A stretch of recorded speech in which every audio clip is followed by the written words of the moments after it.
Dunia semakin VUCA. Pasti setuju sahabat semua dengan istilah VUCA ini yang arti sederhananya volatility, uncertainty, complexity, dan ambiguity. Volatility adalah gejolak kehidupan yang sangat ekstrim. Uncertainty adalah ketidakpastian. Complexity adalah kerumitan yang parah, dan ambiguitas adalah punya banyak maksud, punya banyak arti. Tidak ada kejelasan. VUCA terjadi karena bermacam disrupsi atau kondisi di mana terjadi inovasi yang menyebabkan perubahan besar-besaran secara ekstrim ke dalam sistem yang baru. Kata disrupsi pada model bisnis baru misalnya, baru sah jika memenuhi juga unsur less government involvement atau berkurangnya campur tangan pemerintah dan regulator. Sistem baru yang lebih ringkas, mudah, dan murah. VUCA di dunia saat ini terdisrupsi model bisnis yang terparah adalah karena perang militer, perang cuaca, perang informasi, perang dagang, dan banyak lagi yang terjadi di dunia sekarang atas nama negara, atas nama wilayah, atas nama ideologi, dan berbagai alasan lainnya yang menyebabkan manusia menjadi serigala bagi sesama manusia. Kita detailkan lagi penyebab VUCA, biological warfare, yaitu perang biologi virus Wuhan misalnya, perang obat-obatan big farmasi dunia, perang militer di Ukraina, dan beberapa negara di Timur Tengah, perang pangan, efek terganggunya jalur pangan dan perubahan iklim karena perang cuaca.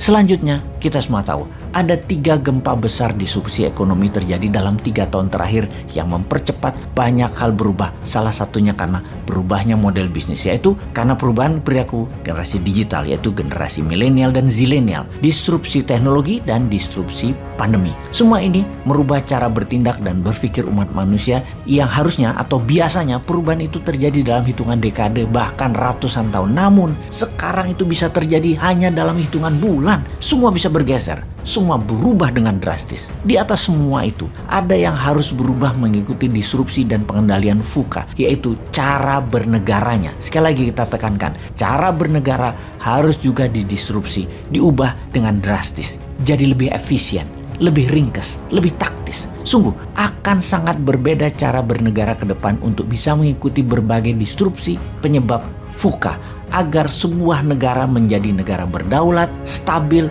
progres, dan sejahtera. Kita melihat ke dalam sekarang, masih cocokkah cara bernegara Indonesia selama ini? Kita tahu ada banyak cara bernegara, dan kita pastikan cara bernegara tidak harus merubah pondasi negara yaitu Pancasila dan Undang-Undang 45. Namun cara atau how to-nya kita bisa ubah. Cara untuk membuat Indonesia menjadi negara kaya, makmur, kuat, berdaulat, sehat, pintar, dan bahagia warganya. Kita bisa, yaitu dengan mengubah 100% cara yang dilakukan oleh negara saat ini dalam sistem ekonominya. Itu yang kita fokuskan di awalnya, karena sungguh kesejahteraan adalah kunci kesehatan, kemakmuran adalah kunci pertahanan dan keamanan, kekayaan adalah kunci majunya kesadaran spiritual, majunya budaya, majunya sosial, dan kedaulatan sebuah negara tentunya. Bagaimana untuk membuat ekonomi Indonesia makmur, sejahtera, gemah limpah, loh jinawi, ijo royo royo, tentrem kertora harjo. Oh maaf pakai bahasa Jawa, artinya makmur, sehat, aman, subur, damai. Bener deh, rasanya sulit untuk masyarakat hidup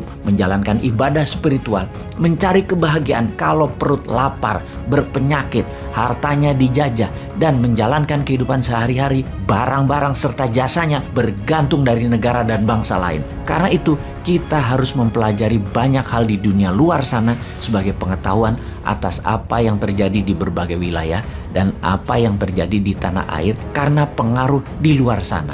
Kemudian menyusun apa yang akan kita lakukan agar yang negatif tidak terjadi kepada masyarakat kita, yang terbaik terjadi pada kita, yang kita bawa keluar sebagai pemain besar dalam global player di dunia, dalam pengaruh positif tentunya. Kita rincikan. Kita tengok negara Nordik. Mengapa mereka kaya? Mengapa dengan jam pelajaran yang pendek, bahkan hanya sekolah 4 hari dalam seminggu yang mulai diterapkan segera, juga tidak ada PR, lebih banyak vokasinya daripada akademinya, dari pendidikan SMA ke bawah. Ternyata membuat masyarakatnya jadi handy, ringan tangan, dan terampil, serta produktif. Kita menengok Inggris, kuat dalam bidang akademi, juga kuat dalam kegiatan ekstrakurikuler yang ditiru oleh India, Amerika, Singapura, Australia. Semua meniru Inggris cara pendidikan sekolahnya, setidaknya SMA ke bawah. Tiongkok, Jepang, Korea Selatan, dan Indonesia cara pendidikannya semodel. Seperti misalnya menggunakan seragam, pelajaran kuat di hafalan, banyak tugas-tugas di rumah, panjang jam pelajaran sekolahnya. Dan menurut saya pribadi, Indonesia lebih pas bergaya seperti negara-negara Nordik pendidikannya. Karena pada dasarnya, tangan rakyat Indonesia tuh terampil, budayanya kreatif, dan orangnya tipenya outdoor. Kita lanjutkan cara bernegaranya dengan melihat negara lain. Dan kita ambil yang terbaiknya untuk kita tiru dan kita kembangkan sesuai dengan budaya dan sosial masyarakat Indonesia. Maka kita mendaftar mana yang terbaik untuk kita adopsi. Misalnya, pertanian terefisien adalah apa yang dipraktekkan Israel dan Tiongkok di Inner Mongolia. Perkebunan terbaik meniru gaya Perancis, Spanyol, dan Amerika. Perikanan, kelautan, Jepang, dan negara Nordik patut ditiru. Menanggulangi kenaikan permukaan laut dan turunnya daratan, kita meniru Copenhagen dan Amsterdam. Militer, kita meniru Amerika dan Tiongkok. Soft power, entertainment, musik, film, budaya, meniru Korea Selatan dan Hollywood. Teknologi, meniru Tiongkok dan Amerika. Jalur distribusi dan produksi, meniru Tiongkok. Taktik perang wilayah, meniru NATO.